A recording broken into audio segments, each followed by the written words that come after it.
নমস্কার দর্শকবৃন্দু, খুবই খুশির খবর কৃষক বন্ধুদের জন্য, যে এটা আবারও প্রতি মাসে কিন্তু 1000 টাকা করে দেবে পাবেন। সেই 2024 সালে আবেদন কিন্তু শুরু হয়ে গেছে। এই ফর্মটা আমরা জানিয়েছিলাম যেটা কিছুদিন আগে, যে আপনার দিকে এরকম একটা ঠিক সেটাই, যেটা 2024-এ এই ফর্মটা নতুন বেরিয়েছে। এই ফর্মটা কোথায় সংগ্রহ করবেন, কিভাবে আবেদন করবেন, এই টাকা কারা কারা পাবেন, কিভাবে পাবেন, কতদিন বাদে টাকা ঢুকবে, সমস্তটা আজকের ভিডিওর মাধ্যমে আলোচনা করব। ভিডিওটা শেষ পর্যন্ত দেখুন, উপকারে আসবে। চ্যানেলে নতুন হতে গেলে চ্যানেলটা সাবস্ক্রাইব করতে ভুলবে না।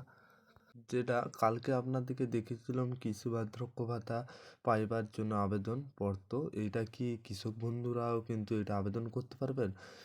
এটা ঠিক যেটা শুনেছেন। এখানে আবেদন করতে পারবেন হচ্ছে যেটা 60 বছরের ঊর্ধ্বে হলে এই ফর্মটা কিন্তু আবেদন করতে পারবেন। তাছাড়া যারা হ্যান্ডিক্যাপ রয়েছে তারা 55 বছর আবেদন করতে পারবেন।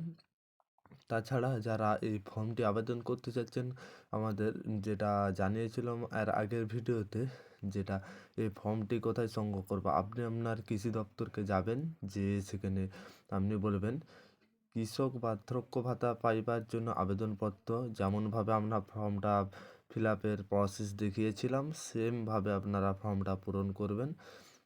ফর্মটা পূরণ হওয়ার পরে আপনার দিকে যে কাগজপত্রগুলো দিতে হবে জানিয়েছিলাম, কিন্তু সেই ভিডিওটা দেখে নেবেন আমাদের ভিডিও দিয়ে। প্রসেস আপনারা সমস্ত তথ্য দিয়ে কিন্তু ঠিকঠাক কাগজপত্র নিয়ে নেবেন। নেওয়ার পরে আপনারা কাগজ দেখে নেবেন। দেখার পরে আবার যেখান থেকে ফর্মটা আপনারা কিন্তু নিয়েছিলেন সেখানেই কিন্তু ফর্মটাকে আপনার দিকে আবার সেখানে জমা করতে হবে।